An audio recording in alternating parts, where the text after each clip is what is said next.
नए नए टॉयलेट्स बने थे। गांव वाले नए 2 टॉयलेट्स बनने से बहुत खुश थे, खास तौर से गांव की औरतें। एक दिन रेखा और सुषमा टॉयलेट के पास बैठकर बातें कर रही होती हैं। अरे बहन, ये नया टॉयलेट बनने से हम बहुत खुश हैं। जब देखो पेट पकड़कर बाहर जाना पड़ता था। रेखा की बात सुनकर सुषमा बोलती है, सही कहती हो बहन, सचमुच हम भी तो परेशान ही हो गए थे। एक तो मुझे रोज आधी रात को टॉयलेट जरूर आता। कुछ दिनों में दोनों टॉयलेट शुरू हो जाते हैं और गांव के लोग दोनों टॉयलेट का इस्तेमाल करने लगते हैं, लेकिन कोई भी उनकी साफ सफाई का ध्यान नहीं रखता और कुछ दिनों में वो गंदे होने शुरू हो जाते हैं और एक टॉयलेट बंद करना पड़ जाता है। एक दिन सुबह के समय गांव वाले टॉयलेट के बाहर खड़े होकर अपनी अपनी बारी का इंतजार कर रहे होते हैं। तभी दिनेश अपना पेट पकड़ कर आता है। अरे मर गया रे! अरे भाइयों भाइयों, मुझे पहले जाने दो, मेरे पेट में बहुत दर्द हो रहा है। अगर मैं पहले टॉयलेट नहीं गया तो यही गड़बड़ हो जाएगी। दिनेश बिना लाइन के टॉयलेट में जाने की कोशिश करने लगता है, लेकिन गांव वाले उसे रोक देते हैं। भीमा पहलवान दिनेश को बोलता है, अरे कहाँ जा रहा है तू? तुझे पता नहीं लाइन लगी है? चल खड़ा रह। भीमा की बात सुनकर दिनेश डर जाता है और पेट पकड़कर खड़ा हो जाता है। थोड़ी देर बाद लोगों को बदबू आनी शुरू होती है। लोग दिनेश की तरफ घूरने लगते हैं। ये देख दिनेश बोलता है, मुझे ऐसे क्यों देख रहे हो? मैंने तो पहले ही कहा था कि मत रोको मुझे। अब हो गई ना गड़बड़, मेरी तो यही निकल पड़ी। बड़ा ही गंदा आदमी है तू, हैं? चल जा, अंदर जाकर साफ कर ले अपने आप को। टॉयलेट पर कंट्रोल नहीं कर सकता है। भीमा भैया, मेरी क्या गलती है? कल मैंने काठी रोल खाए थे, जिसकी वजह से पेट गड़बड़ हो गया मेरा, और टॉयलेट भी तो एक ही है। फिर कुछ दिन बाद एक रात चुड़ैलों की टोली सुंदर नगर से गुजर रही होती है। सुंदर नगर की सुंदरता देखकर चुड़ैलों की टोली वहीं रुकने का मन बना लेती है और चुड़ैलों की टोली में से काली चुड़ैल बोलती है, कितना सुंदर गांव है ये। चुड़ैलो, अगर मेरी बात मानो तो हम कुछ दिन यहीं रुक जाते हैं। काली चुड़ैल की बात सुनकर मोटी चुड़ैल बोलती है, सही कह रही हो काली चुड़ैल, मैं भी यही बोलने वाली थी। तुमने तो मेरे मुंह की बात छीन ली। तभी चुड़ैलों को वो दोनों टॉयलेट दिखते हैं। एक टॉयलेट बंद होता है और एक टॉयलेट के आगे भीड़ लगी होती है। चुड़ैलें खाली टॉयलेट के अंदर रहने लग जाती हैं। अगली सुबह फिर से गांव वाले टॉयलेट जाने के लिए टॉयलेट के पास लाइन लगाकर खड़े हो जाते हैं। तभी टिल्लू नाम का एक गांव वाला पेट पकड़कर वहां आता है। अरे ओ गांव वालों, तनिक खबरें लिए रुकना ना। अरे मुझे बहुत जोरों से लगी है। अरे कुछ नहीं है तुझे, जब देखो झूठ बोलकर आगे घुस जाता है। हाँ, ऐसा क्या कुछ नहीं है? अरे मुझे बहुत जोरों से आई है। तुम्हें अगर शक है तो चलो चलो मेरे साथ और देख लो। टिल्लू की बात सुनकर भीमा गुस्से में आ जाता है। तब तक वहाँ गांव के सरपंच भी आ जाते हैं और दोनों को अलग करते हुए बोलते हैं, तुम दोनों को शर्म नहीं आती है? इतने बड़े होकर भी बच्चों की तरह लड़ रहे हो। चलो हटो। सरपंच जी, इसमें इन दोनों की कोई गलती नहीं है। अब आप देखो ना, एक ही टॉयलेट में कितने लोग जाएंगे। आप कुछ करके दूसरा टॉयलेट भी ठीक और साफ करवा दो। हाँ।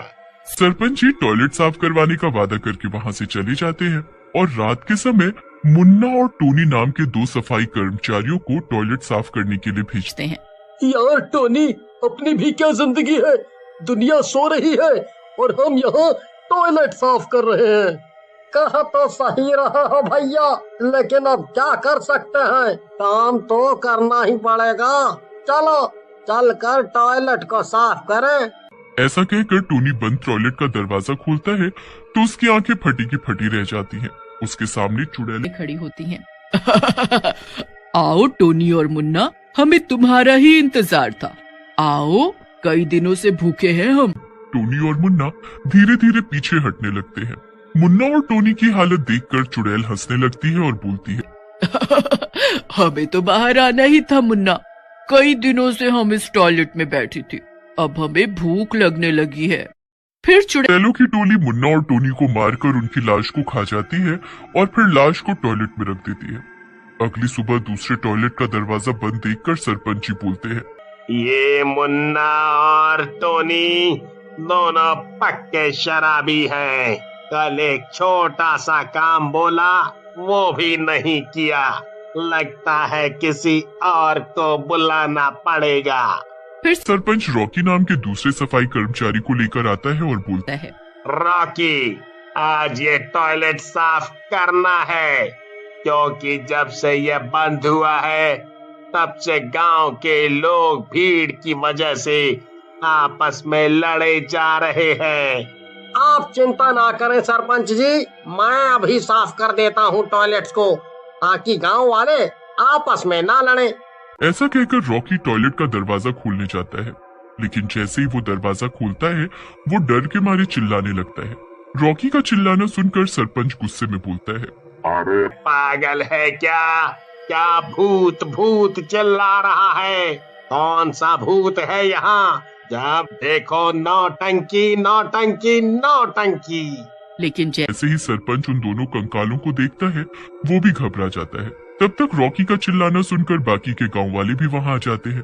भीमा पहलवान रॉकी से बोलता है, क्या हुआ रॉकी, क्यों चिल्ला रहे हो? ऐसा कहकर भीमा भी टॉयलेट के अंदर झांकता है और बेहोश हो जाता है। अंदर चुड़ैलों का झुंड कंकालों की हड्डियां खा रहा होता है। दिनेश बोलता है, सरपंच जी, इससे पहले ये चुड़ैलें यहाँ से बाहर निकले, हमें इस टॉयलेट का दरवाजा बंद कर देना चाहिए। फिर दिनेश और सरपंच जल्दी से टॉयलेट का दरवाजा बंद कर देते हैं। चुड़ैल टॉयलेट के अंदर से चिल्लाते हुए कहती है, अभी तो बंद कर रहे हो सरपंच, लेकिन अगर मैं बाहर आ गई तो मैं और मेरी टोली तुम्हारे पूरे गांव को खा जाएंगे। फिर सरपंच और गांव वाले वहां से चले जाते हैं और रास्ते में सरपंच गांव वालों से कहता है, देखो भाइयों, आज रात इस टॉयलेट में कोई नहीं जाएगा। मैं अभी यहाँ से जा रहा हूँ और कल तक इस समस्या का कोई हल लेकर आता हूँ। ऐसा कहकर सरपंच जी वहाँ से चले जाते हैं और कोई गांव वाला भी डर कर टॉयलेट में नहीं जाता। लेकिन रात में बंसी नाम का एक शराबी वहाँ से गुजर रहा होता है। तभी उसे एक औरत की आवाज आती है जो उसे बुला रही होती है।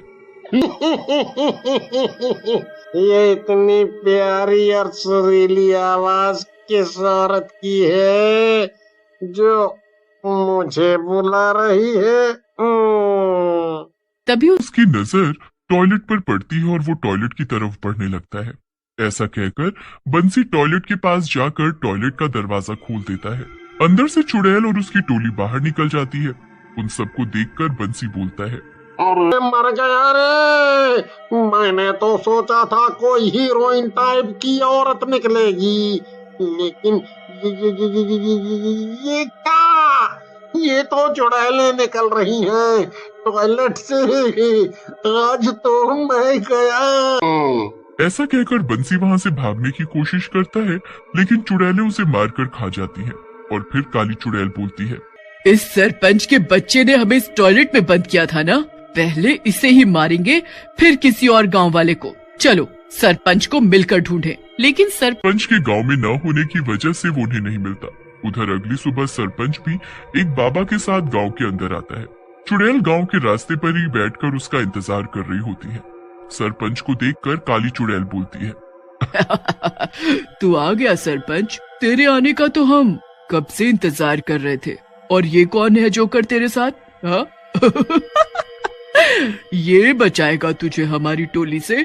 काली चुड़ैल की बात सुनकर सरपंच बोलता है, चुड़ैल, तू अपनी मर्जी से इस गांव में आई थी, हमने नहीं बुलाया था, समझी?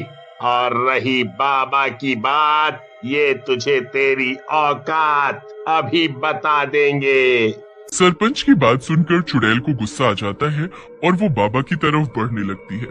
लेकिन जैसे ही चुड़ैल बाबा को छूती है, जलने लग जाती है। अरे बाबा, हम तो ये गंदा टॉयलेट देखकर रुके थे, अगर ये गंदा ना होता तो हम आगे चले जाते। बस इसे साफ रखना।